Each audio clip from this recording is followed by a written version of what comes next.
con una medición de largo de 0.8 a, a 1 centímetro, y pues eso se va a encontrar cerca del sitio de inserción del tendón flexor pulgar del pulgar largo. El tendón del flexor profundo y del flexor superficial van a existir dos vínculos, uno corto que es de tipo abanico y uno largo similar a un cordón. En el profundo tenemos que el vínculo corto se va a encontrar en la inserción del tendón flexor profundo y el largo se va a conectar el tendón flexor profundo a través de un vínculo corto del tendón flexor superficial con el piso de la superficie palmar de las falanges. Y, y los vínculos del flexor superficial, el corto está conectado a la falange proximal y el largo está conectada en la inserción del tendón del flexor superficial. Bueno, los vínculos van a llevar sangre, bueno, van a llevar los vasos sanguíneos al dorso de esos tendones y van a proporcionar una nutrición limitada. Va a haber bueno, los tendones flexores en la mano y en el antebrazo se dividen en 5 zonas que van a comprender la nomenclatura fundamental para la anatomía del tendón flexor y las reparaciones quirúrgicas. Estas 5 zonas, la primera, que va desde la inserción del tendón flexor superficial a la inserción terminal del tendón profundo.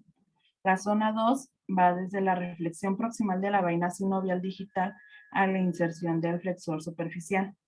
La zona 3, que va desde el margen distal del ligamento transverso del carpo a la vaina sinovial digital. La zona 4 va del área cubierta por el ligamento transverso del carpo y la zona 5 pues es proximal al ligamento transverso del carpo.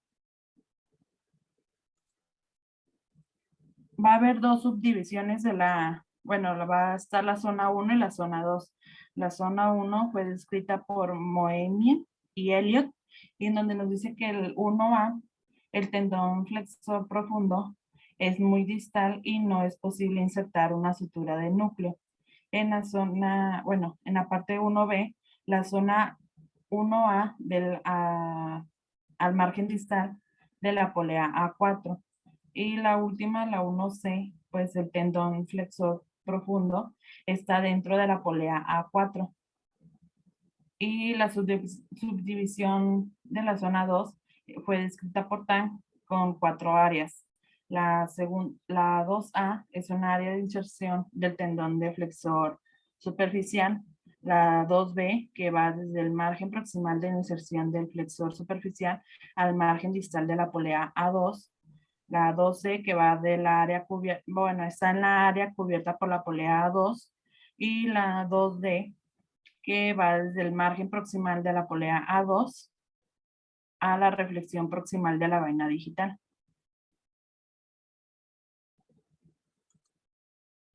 Continuamos con la cicatrización del tendón flexor. Los tendones flexores van a obtener la nutrición tanto sinovial como vascular.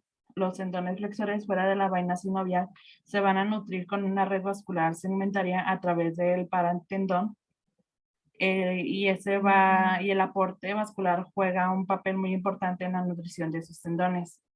Solo las regiones dorsales que están limitadas alrededor de las inserciones de los vínculos van a estar vascularizadas. Los tendones flexores intrasinoviales se pueden curar a través de dos mecanismos, los intrínsecos y los extrínsecos. Los primeros se van a llevar a cabo a través de la proliferación de tenocitos y una producción de matriz de extracelular por las células intrínsecas. Y los extrínsecos, pues el crecimiento del tejido o la siembra de células desde afuera va a ser la curación. Clínicamente, el tendón lacerado se va a recuperar a través de una combinación de ambos mecanismos intrínsecos e extrínsecos, cuyo equilibrio va a depender de la condición del tendón y los tejidos circundantes. Existen 5 variantes o también grados de adherencias que se observa clínicamente. La primera, no hay adherencias. La segunda, las adherencias firmes, que esa va a ser una formación de tejido membranoso visible desde el tendón a los tejidos circundantes. La tercera, va a haber una adherencia sueltas, que esos son laxos inmóviles. La cuarta, hay una adherencia densa moderada, que va a ser una de movilidad pero reducida. Y la quinta son adherencias densas. Esas son casi inmóviles y van a estar invadiendo profundamente hacia el tendón. Los primeros dos grados, el 1 y el 2, no van a afectar el movimiento del tendón. El tercero lo va a afectar un poco el movimiento. Y el cuarto y el quinto, pues estos van a afectar el movimiento dramáticamente. Y pues estas son las adherencias que se deben de tratar y se deben de prevenir. En la biomecánica de la reparación de desplazamiento del tendón, hay muchos factores que van a afectar la fuerza de una reparación quirúrgica. Esos son 10 pasos. Bueno, son 10 factores. El número 1 es el número de filamentos de sutura a través de los sitios de reparación. Los filamentos van a ser de 2, 4, 6 u 8. En la segunda tenemos la tensión de reparaciones. Bueno, el núcleo de soporte de las suturas, el tipo de unión del tendón y la sutura, que esos son un bloque y agarre, que más adelante se los voy a explicar. También el diámetro de la sutura en los tendones, que esto, si es pequeño, pues va a disminuir el poder del anclaje.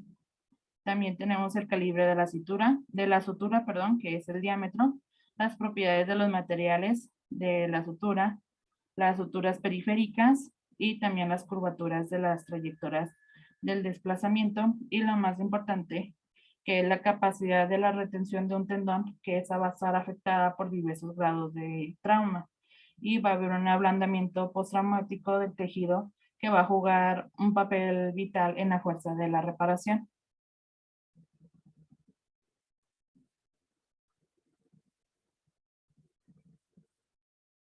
Las uniones de tendón sutura en reparaciones quirúrgicas son de agarre o de bloqueo, y las uniones de bloqueo van a variar de forma considerable, que son las de bloqueo cruzado, expuesto y embebido, en círculo, en asa, un bloqueo de Pennington o de compresión, que no va a haber un bloqueo.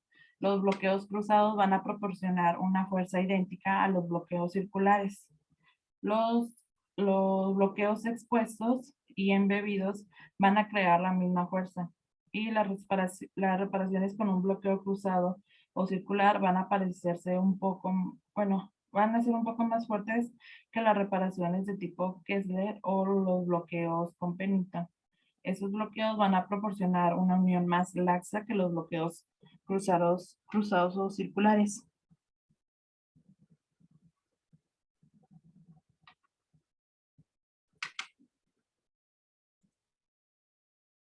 Las suturas periféricas van a servir para ordenar los extremos del tendón aproximados, pero también pueden añadir unas fuerzas en las reparaciones.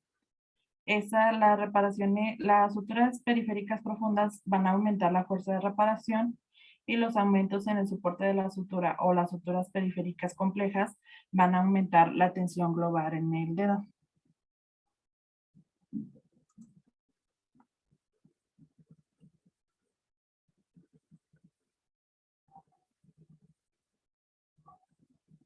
La reparación quirúrgica de un tendón baja una carga curvilínea va a ser más débil que una cara lineal. La fuerza de la reparación va a disminuir a medida que la curvatura aumente. Mecánicamente, un tendón bajo tensión lineal se va a traccionar sin ser doblado, mientras que un tendón bajo tensión curvilínea se va a someter tanto a fuerzas lineales de tracción y de flexión. La reparación va a fallar con mayor facilidad en el dedo flexionado bajo cargas curvilíneas. Cuando el dedo se mueve para alcanzar la flexión completa, un fuerte tendón va a estar doblado. Un fuerte tendón doblado es particularmente propenso a fallar. En la figura A, la que es la de mero arriba, pues la fuerza que actúa sobre el tendón, pues van a ser diferentes cuando el tendón se someta a una tracción lineal, es lo que está diciendo, o una tensión curvilínea.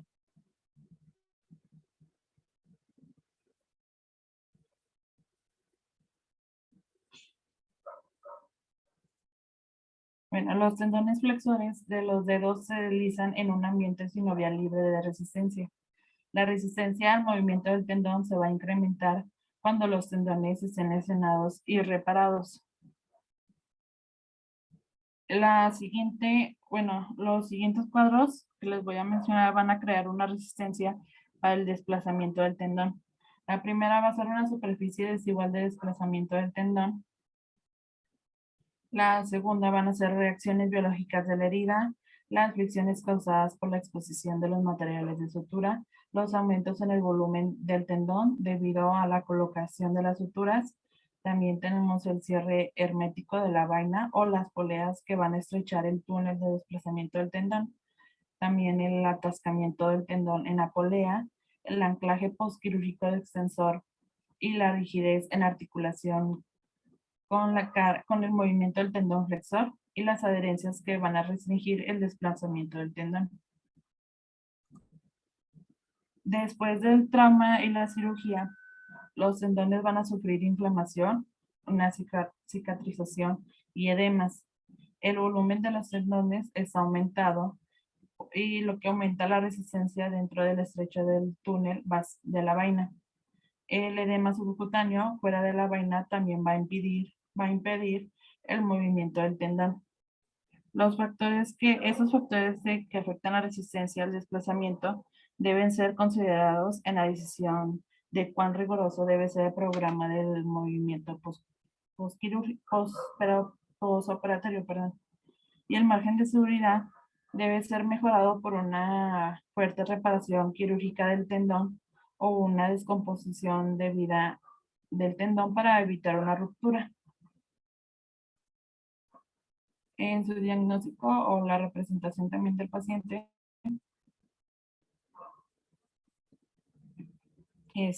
las lesiones del tendón flexor son abiertas en la mayoría de los casos como resultado de un corte nítido o de aplazamiento, pero pueden presentarse también como lesiones cerradas. Las abiertas, debido a un extenso trauma, están con frecuencia asociadas a déficit neurovasculares, y las cerradas a menudo se van a relacionar con una extensión forzada durante la flexión activa del dedo.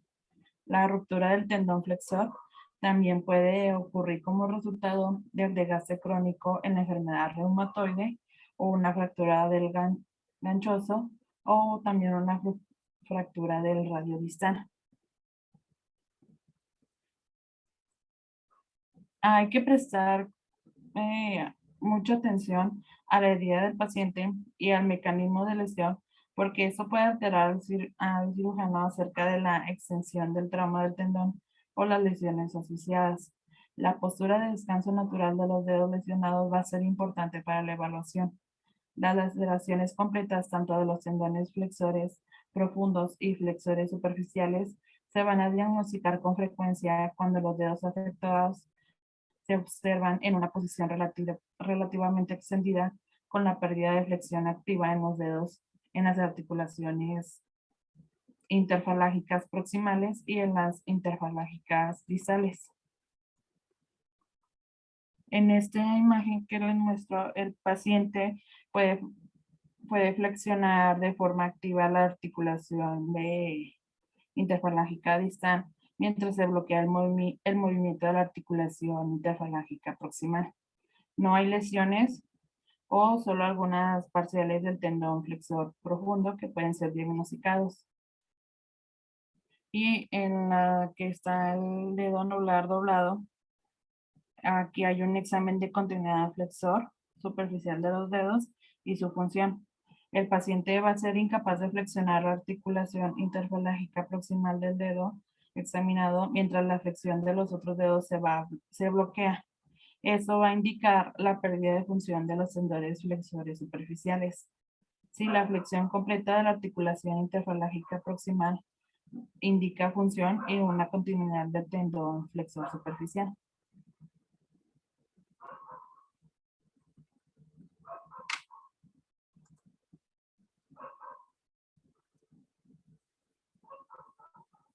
El flexor superficial, en un 30 o 35% de los dedos pequeños van a estar conectados con el flexor superficial en el dedo anular o en el medio.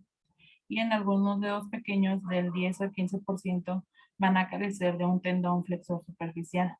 Esos pacientes van a presentar una flexión limitada o simplemente no tienen una flexión de la interfalágica proximal del dedo pequeño durante la prueba. Hay una debilidad durante la flexión resistida del dedo que va a indicar un posible corte parcial del tendón. Para evaluar para evaluar el tendón flexor pulgar del dedo, la articulación metacarpofalángica del pulgar se va a estabilizar en una posición neutral.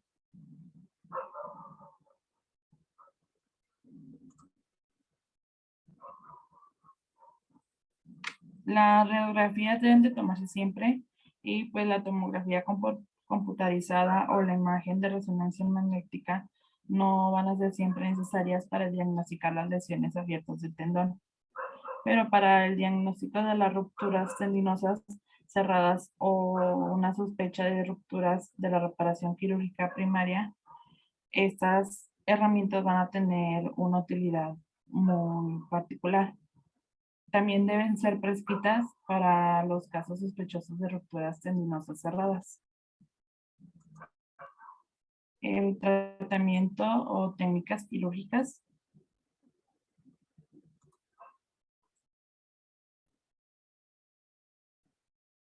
Bueno, la reparación primaria del tendón va a ser la reparación terminal, realizada de inmediato después de la limpieza de la herida, el desbridamiento por lo general dentro de las 24 horas del trauma.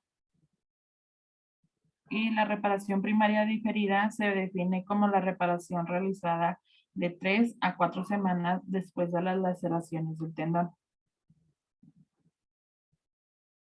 En las primeras 24 horas, eso se decide realizar y considerar en las condiciones generales del paciente y una disponibilidad de un cirujano experto. Y de las 3 a 4 semanas, que es una reparación primaria diferida, se va a tener que, bueno, al realizar una reparación primaria diferida después de controlar la infección de la herida y si ha disminuido el edema y esa se encuentra también un cirujano experto. Y la reparación diferida con dificultad puede requerir liberar la tensión muscular. Hay indicaciones y contraindicaciones. En las indicaciones, las lesiones, bueno, tiene que estar las lesiones limpias del tendón, la sección tendinosa con daño peritendinoso limitado, sin defectos de la cubierta del tejido blando, la pérdida regional de la cubierta de tejido blando o las fracturas de las diáfisis. También varios días, máximo 3 o 4 semanas después de la laceración tendinosa. Y las contraindicaciones, pues es una contaminación severa de la herida, las lesiones óseas que afectan, que afectan los componentes articulares o la pérdida extensa de tejido blando, también la destrucción de varias poleas anulares y pues que no se encuentran disponibles los cirujanos expertos en eso. En las técnicas quirúrgicas, las heridas deben ser desbridadas a fondos y se deben de remover los tejidos desvitalizados y las heridas se van a lavar con solución antibiótica. Los tendones se van a exponer a través de incisiones en la piel en zigzag en el lado palmar, de los dedos. Y cuando las heridas están en la palma o en el antebrazo, va a ser necesaria una incisión extendiendo la apertura de la herida.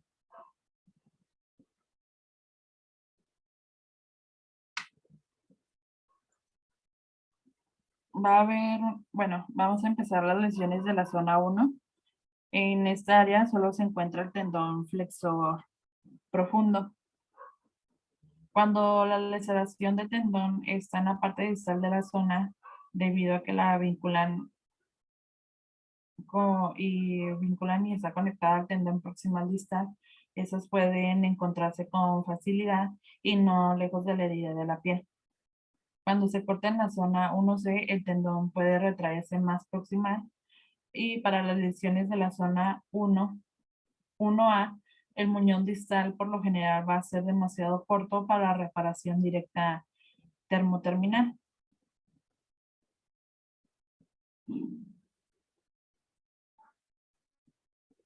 Bueno, el extremo proximal del tendón se puede suturar con una sutura de Bunnell o de Breaker, que está modificada con polipropileno de 3.0 y eso se eleva a un colgajo osteoperióstico en la base del falange distal. La sutura se va a conducir a través de un agujero de perforación oblicuo a través de la uña y esta se va a anudar sobre el botón encima de la uña.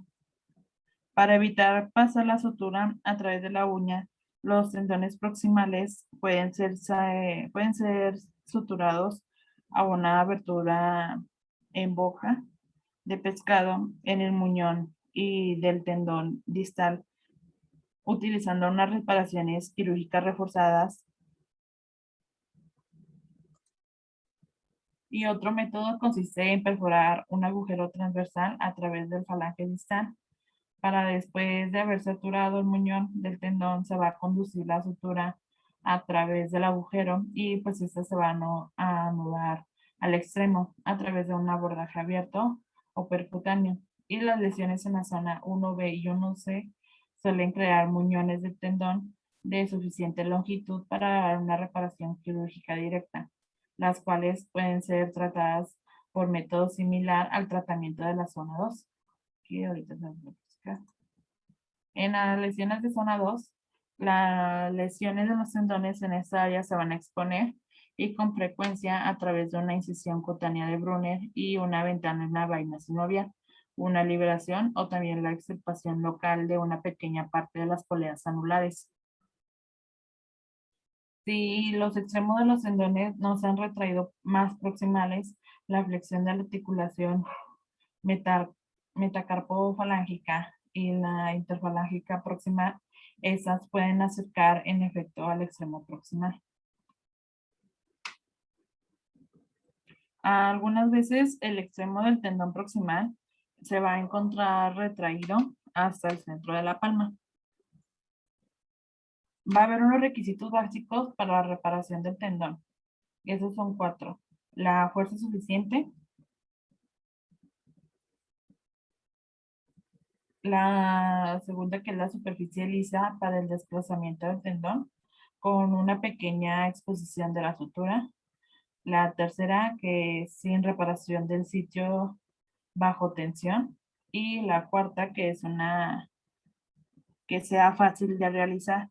El método de Bunnell ya no es popular para la reparación terminal. El método modificado de 2 hebras de Klesler y el método de Suge se encuentran entre los más utilizados en los últimos 40 años.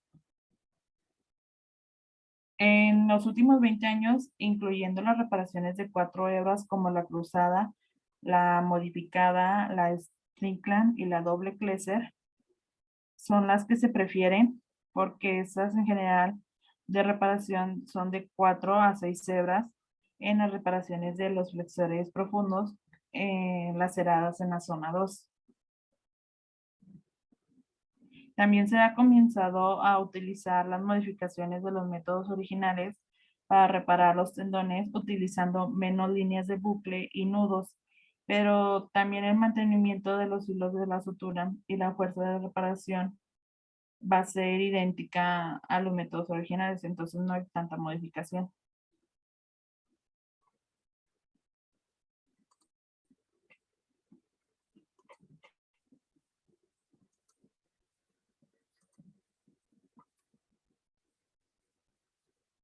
Bueno, en esta imagen Es un caso con laceración completa del tendón flexor profundo de los dedos y una laceración parcial del flexor superficial de la zona 2B. La cirugía fue realizada 10 días después de la lesión y pues la herida se expuso a través de una incisión de Brunner y en la mitad distal de la polea 2 se realizó una incisión a través de la línea medio volar. En la siguiente imagen se encontró el tendón flexor profundo de los dedos lacerados a través de una incisión separada en la palma y pues esa se llevó por debajo de la vaina de las poleas en la polea 2 para aproximar el muñón distal.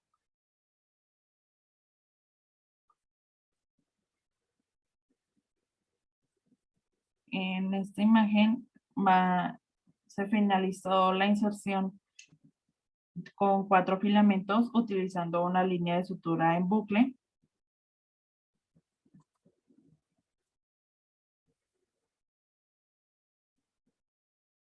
Aquí también se utilizó la reparación periférica simple y aquí se utilizó una reparación con 6 filamentos.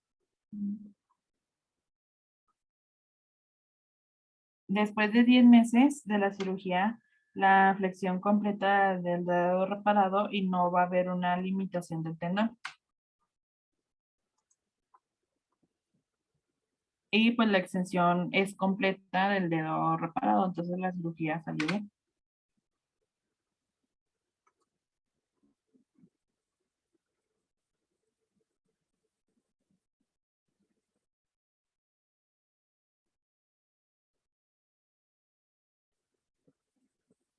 Bueno, usando una aguja con 2 líneas de sutura separados o con unas piezas restantes de la línea de sutura en bucle después de hacer las reparaciones, se puede hacer una variación en las reparaciones de 4 salidas tipo Kessler mediante la introducción de dobles suturas a través de un paso de la aguja.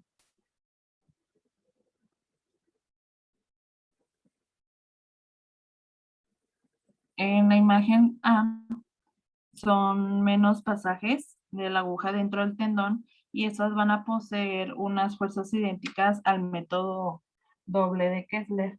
En la figura B hay una reparación de 4 filamentos con nudos en 2 lados laterales del tendón. En la C y D tenemos una reparación de 4 filamentos en forma de U hecha con una línea de sutura de bucle. Y pues también tenemos hay 2 filamentos separados por una sola aguja para hacer una reparación con un bloqueo cruzado de 4 filamentos, que pues son nudos en un lado del tendón.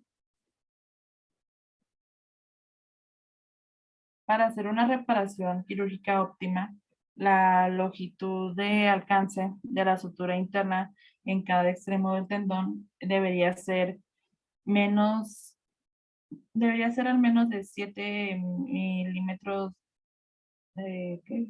Metros milímetros a 1 centímetro.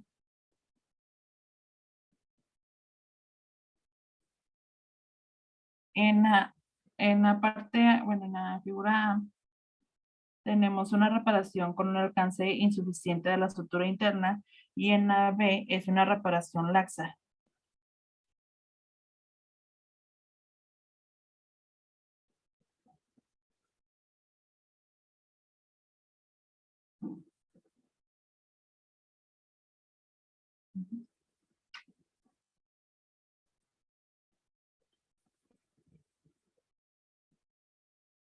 Va a haber unas reparaciones quirúrgicas, bueno, ese es el resumen de todo, que son más de 2 filamentos. Como reparación interna se van a recomendar 4 a 6 filamentos. El, cierta tensión a través del sitio de reparación del 10% de acortamiento del segmento del tendón después de la reparación. La extensión de la sutura central debe ser de 7 a 10 milímetros. Las uniones de bloqueo tendón-sutura en la sutura interna. El diámetro de bloqueo debe ser de 2 milímetros o más. Los calibres de sutura deben ser de 3 o de 4 para la sutura interna. Las variedades de sutura de nylon o una sutura de fiberwire, una sutura simple o periférica de bloqueo, no sutura periférica si la reparación interna es muy fuerte, y pues también evitar la exposición extensa de las suturas sobre la superficie del tendón. Continuamos con las lesiones de la zona 3 y 4.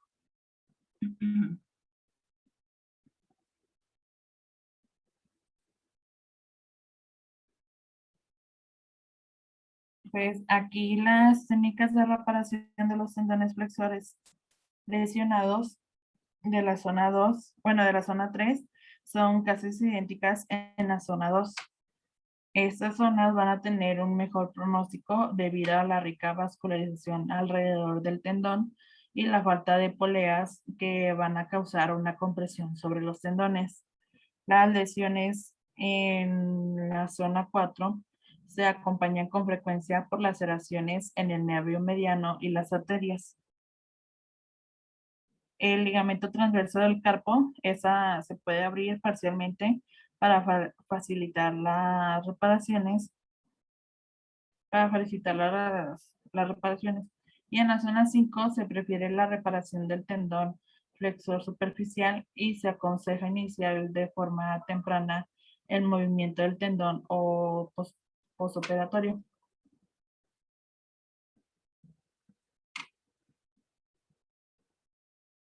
En las lesiones del flexor pulgar largo, las reparaciones de estos tendones lesionados con frecuencia siguen los mismos principios y métodos de reparación del tendón flexor profundo en los dedos. También se aconseja las reparaciones de multifilamentos y que se puedan abrir una o dos poleas para liberar el movimiento del tendón. Se ha demostrado que las reparaciones convencionales de dos filamentos van a tener un riesgo de ruptura hasta el 17%. El extremo proximal del corte del tendón se retrae con frecuencia en los músculos de la eminencia tenar. Ese extremo puede ser recuperado con las técnicas descritas para los tendones flexor superficial y flexor profundo. Si el muñón proximal del tendón flexor pulgar largo se ha retraído proximal a los músculos de la eminencia tenar, se va a requerir una incisión separada en el antebrazo para localizar el muñón. El muñón del flexor pulgar largo en general se encuentra por debajo del tendón flexor radial del carpo y de la arteria radial.